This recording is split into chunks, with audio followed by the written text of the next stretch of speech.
Lavallee and his team did a very thorough job. I've given my life to the service. All the evidence still points to Logan. Wrong answer. Try again. But I wanted a life of my own, a life with Brooke. I think... Think fast! Excuse me. Who are you? Morgan's mind was racing. She finally spotted the detail everyone else missed. Today happened to be yes day for Morgan's daughter, so Morgan brought her along to check out the police station. But as luck would have it, they walked right into a hostage situation at the station. Everybody stay put! Don't do that!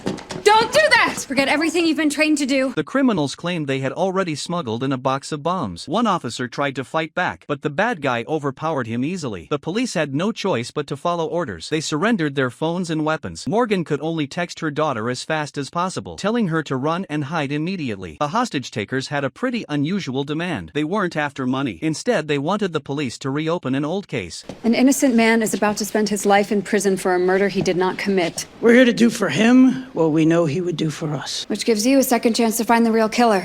Nobody walks out of here alive unless you do. So, who's your best detective?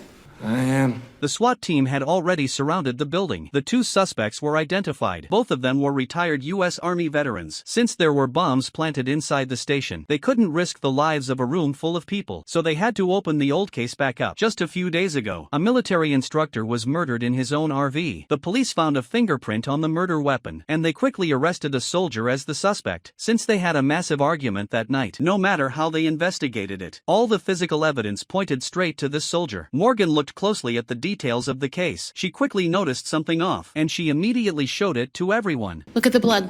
Look where it stops. That's a perfect corner. Something was there when Frank was killed. And then gone before the police arrived. That's right, a piece of paper or something, whatever it was, the killer wanted to take it with him, and we gotta figure out why. Morgan needed to call Kara to get him to search the crime scene for evidence. Following Morgan's leads, Kara checked the victim's computer and found that the victim was printing something right before he died. It was a form to court-martial a soldier, but the suspect's name was left blank. It was highly likely the killer's name. Right then an officer fought back, trying to take down the male gunman. Another person jumped in to help. As they were wrestling over the pistol, something went horribly wrong.